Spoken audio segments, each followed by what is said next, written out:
শিবিরের কয়েকটা গোপনীয় পয়েন্ট আপনাদের ভিতরে তুলে দিব, এটা কারো কাছে তারা প্রকাশ করে না। অনেকেই বলবেন যে আমি কিভাবে জানলাম, তার কারণ আপনারা এখন হয়তো জামাত শিবিরের সুখের দিনের সাথী, কিন্তু আমি ছিলাম জামাত শিবিরের দুঃখের দিনের সাথী। 12, 13, 14, 15, 16, 2016 এই সমস্ত সালের দিকে আমি জামাত শিবিরের সঙ্গে পুলিশের সঙ্গে পিকেটিং করেছি, হরতালে অংশগ্রহণ করেছি, আন্দোলন করেছি, মিছিল মিটিং, এমন কোনো কাজ নাই যে করি নাই। আমি জামাত শিবিরের একজন ক্যাডার ছিলাম, কর্মী ছিলাম। আল্লাহর কসম আমি জামাত শিবিরের কর্মী ছিলাম। আমি যদি মিথ্যা বলে থাকি আল্লাহর যেন গজব নাজিল হয় আমার উপরে। যে কারণে আমি জামাত শিবিরের গোপন কথাগুলো আমি জানি, আপনাদের ভিতরে আজকে প্রকাশ করে দিব। পয়েন্ট নাম্বার 1, জামাত শিবির ক্ষমতার লোভে যে কোনো কাজ করতে পারে, যে কোনো গুনাহের কাজ, শিরকি, বেদাতি, কবিরা, সগীরা, জিনা, ব্যভিচার, যে কোনো কাজ তারা করতে পারে ক্ষমতার লোভে। এটা আমি জানি। তার কারণ তার প্রমাণ আপনাদেরকে দেই। ডক্টর শফিকুর রহমান আগে তারাই ফতোয়া দিয়েছে, মিজানুর রহমান আজহারি, আমির হামজা তারাই ফতোয়া দিয়েছে যে মৃত্যু মানুষের সম্পর্কে যে কোনো কিছু করা, ফুল দেওয়া, স্মরণ করা, এটা শিরক।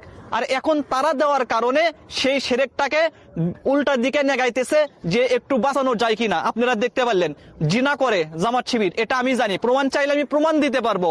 জিনা গুনাহ তারা করে, কবিরা গুনাহ তারা করে। আফসোস, জিনা কবিরা গুনাহ তারা করে।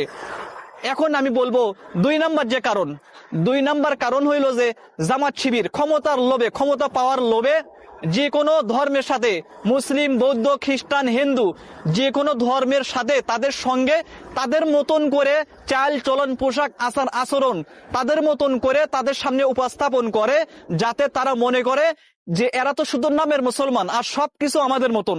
এটা তাদের ভিতরে আছে। কেন? ক্ষমতার লোভে। যে কোনো কাজ, যে কোনো চাল চলন, যে কোনো খাবার, যে কোনো পোশাক, যে কোনো ব্যবসা সবকিছুই করতে পারে জামাত শিবির একমাত্র ক্ষমতার লোভে। গুনাহ দিয়ে শুরু। এখন আপনি দেখেন পৃথিবীর ভিতরে কোন নবী, কোন সাহাবী, কোন দিনদার মানুষ গুনাহ দিয়ে কোনো কাজ যতই পরিকল্পনা হোক, গুনাহ দিয়ে কোনো কাজ কি শুরু করে? করে না। আর জামাত শিবির গুনাহ দিয়ে শুরু করে। এই জন্য জামাত শিবির থেকে আপনারা সবাই সাবধান থাকবেন, আপনাদের সন্তানদেরকে সাবধান করবেন। আমি জামাত শিবিরের বড় ক্যাডার ছিলাম, কর্মী ছিলাম, যে কারণে আমি সবকিছু জানি। আমার মতন হয়তো আপনারা জানেন না। আশা করছি বুঝে থাকলে বুঝবেন।